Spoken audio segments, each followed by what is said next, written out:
Welcome back to Ferocious Education. This is Ed. Today I want to be talking about a new ticker called PAGS. It's a new ticker to my channel. It's not new as an IPO, but I haven't talked about it before. This is a Brazilian company that works under the technology stream and software infrastructure. So a little bit on who they are first. So they describe themselves as a disruptive provider of financial technology solutions focused primarily on consumer, individual entrepreneurs, micro merchants, small companies, and medium-sized companies in Brazil. Among its peers, PAGS is the only financial technology provider in Brazil whose business model covers all of the following 5 pillars. Multiple digital banking solutions, in-person payment via point of sale or POS devices that they provide to merchants, free digital accounts that they provide to its consumers and merchants with functionalities such as bill payments, top-up prepaid mobile phone, Uber, Spotify, and or Google Play credits, wire transfers, peer-to-peer transfers, prepaid credit cards, cash cards, loans, investments, QR codes, payments, payroll profitability, among other digital banking services. They have issuer of prepaid, cash, and credit cards. They also operate as a full acquirer. So they're also a UOL group company that provides an easy, safe, hassle-free way of owning a free PagBank digital account, which is similar to a regular checking account linked to the Brazilian central bank platform, with features of accepting payments where its client can transact and manage their cash without the need to open a regular bank account.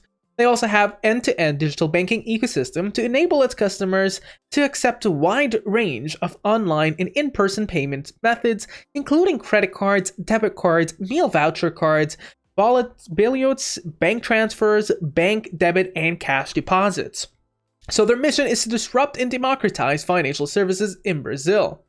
So they have a few products. They have the entire ecosystem that they provide, a free PagBank digital account. They also have cash out solutions. They have recent innovations as well to their products and services, the latest of which goes back in September 2019, where they began offering clients to use their PagBank digital account the option to top up Uber, Spotify, and Google Play credits using the balance of their free account. And they're currently planning to launch Tilix features on their PagBank accounts on October 2019, so that already happened, which is expected to facilitate the management and payment of bills through a simple and user-friendly interface. That kind of gives you a bit of a sense on who they are. Now, there is new press releases. 2, in fact, in 2022 so far. You do have a bunch in 2021, such as, for instance, releasing their first sustainability report and them being valued as one of the top or one of the most valuable Brazilian brands in 2021, and they reached a record in daily TPV during Black Friday that was only in December in 2021. So there is a bunch of different press releases. The market reacts on it up and down, but generally you're able to see it went from I think a top of around 62.75, a 52-week high, to currently being very close to its 52-week low at 16.62. We're going to review the fundamentals as well as the financial technical analysis to kind of get a view whether this is a massive undervalue of the stock prices or not. So the report for a record of 0.5 trillion in consolidated TPV. This is the Brazilian kind of currency. And you're able to see that's a 97% year-over-year increase for consolidated TPV. And they're also acquiring TPV of around 252 billion, which is around 56% year-over-year increase with a 13.1 million PagBank active users. Now, they're also having a fourth quarter 2021 operating metrics, including $147 billion of consolidated TPV alone, 76% year-over-year. Now, in terms of what their models cover, we already covered that all before on their who they are page. And they have a forward-looking statement that is generally, basically, we're trying to do our best, COVID, blah, blah, blah. So the same things, I'm not going to cover it again. Now, over here on the 10th of January, they announced senior management changes. So they are moving a little bit of their board members around. So the board of directors has appointed this chief officer or chief operating officer as the co-chief executive officer. So currently they have a co-CEO at the current time being, and they basically aren't afraid to move people around just for the sake of the business's approval, which is a good thing. So the corporate presentation here gives you a little bit of information on what you need to understand about their basically trends. You're looking at a net revenue, they're net revenue positive, and that has been improving basically year over year and also quarter over quarter. TPV, as well as just net income overall, has all been improving, and the net income and net revenue are positive. We're going to take a look at it in terms of fundamentals, but Brazilian payment timeline, well, starts back in 1950s. PAGS was founded in 2006. 2013, they started selling POS, and they had their IPO released in 2018 and released around $2.6 billion. And currently, by the way, the market cap is around double that. And recently in 2020, they launched the launch of PIX, an initial phase of open banking system by central bank. Now, they have different strategies, including as well their competitive advantages. They kind of try to put themselves as more of a technology company. And as you get to see here, they have a tech DNA, so that's still in the backbone there. They also have the largest product portfolio with 4 POS device suppliers. And I'm imagining this is mainly limited to perhaps South America or Brazil. And the most profitable Brazilian acquirer is basically gone to them. So you're able to see they have around 10% of TPV market share, 20% of revenue pool, and more than 40% of profit pool. In terms of their RPU, coming up in basically the latest, I mean, this is quarter 1 to quarter 8, so I'm not exactly sure what's going on, but I think they're just basically counting in their growth since the first time they're counting. I believe this is as of 2018 and 2019. So this is the last 11 quarter for 2021 and back. You're able to see a massive improvement in their values. So overall, you're able to see kind of a nice, genuine growth that this company has basically promised and has been delivering. But let's take a quick look into just the overall metrics. We're still able to see here on the quarter metrics, kind of a nice growth overall. You're able to see we've gone from around revenues of 1.4 billion all the way going up to around 1.792 billion. So this is actually in thousands, so that's what I'm talking about. This is in terms of the entire year, you're sitting at 6.2.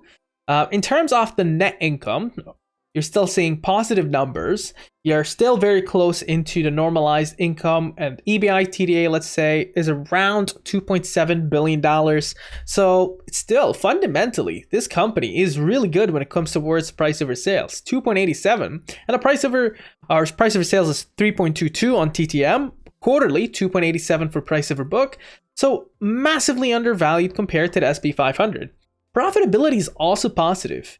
As you get to see, return on assets are also positive. Profitability, for instance, EBI TDA margins are sitting around 30%. That is impressive in my book for a company that basically took a massive hit in 2021 at the end and earlier on in 2022. This company went from 62.75 all the way down to 16.62, so it definitely looks like an interesting buy. Now, in terms of institutional buyers, you're able to see a few mixed things. For instance, you're able to see companies like Capital World Investors liquidating 13%, but other ones like Capital Research Global Investors on the same day increasing their position by 32%, Invesco Limited 30%, and Universco Online SA hasn't basically done any much changes, but they currently hold around 128 million shares, increased just a tad around, I believe that's around 50,000 additional shares. And there are additional institutional buyers like Melvin Capital, but in terms of just day-to-day transactions, you're able to see there is a lot of activities. It goes more buying than selling, but it kind of is a two-way street.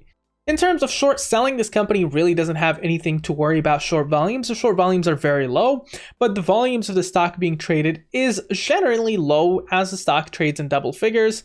But you're seeing lower volumes around 1 to 4 million kind of going on. On average, I would say 1 million. But before moving on towards technical analysis and discussing a little bit more into the up future of this company, make sure to drop a like to this video and subscribe, leave notification buttons on the bottom right corner, and let's move on towards technical analysis. Now, from a technical analysis perspective for PAGS, what you're able to see here, and I'm not going to really focus so much on that kind of shorter term for this one because it's been sliding and going to a massive downturn ever since the $60. It's basically a kind of reminder that you're able to see this is a clear downtrend with momentums that are negative and an MACD histogram that is basically flat. It's kind of dead. There's nothing going on other than it kind of slopping downwards. But we're focusing a little bit on the longer term for this one.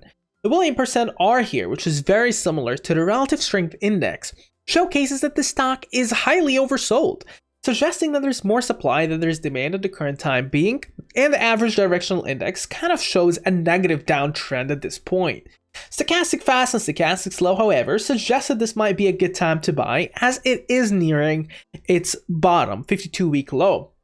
Now, the moving average bands and the Bollinger Bands are all kind of diving downwards. Not really a good thing. The Bollinger Bands are between 2337 and 1594. On the top of the moving average bands, you're able to see a point at 2162, in the middle 1966, and in the bottom 1769. Now, on Fibonacci retracements, what you're able to see is a resistance at 2521, 3240, 3820, 4401, 5229, and 6282, while there is a support at 1359. Now, from a price line action point of view, you're able to see a critical support at 1685. Below there, I would say around 1590, and then 1518 and 1358.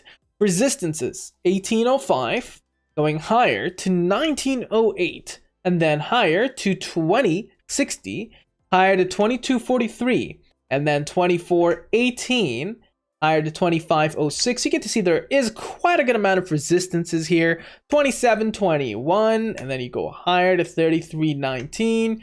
Another strong one at 3574, followed by 3749, 4004, and then 4267, higher to 4585 and 4896. There are a few, such as 5255, 5589, and around 5956 above it, but you get the point.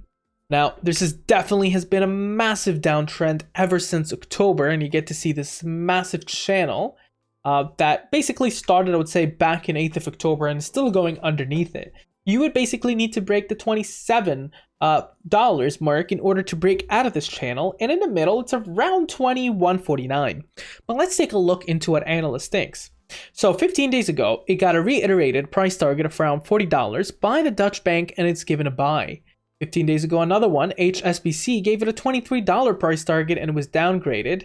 And around 20 days ago, you're able to see a downgrade by Goldman Sachs with a hold.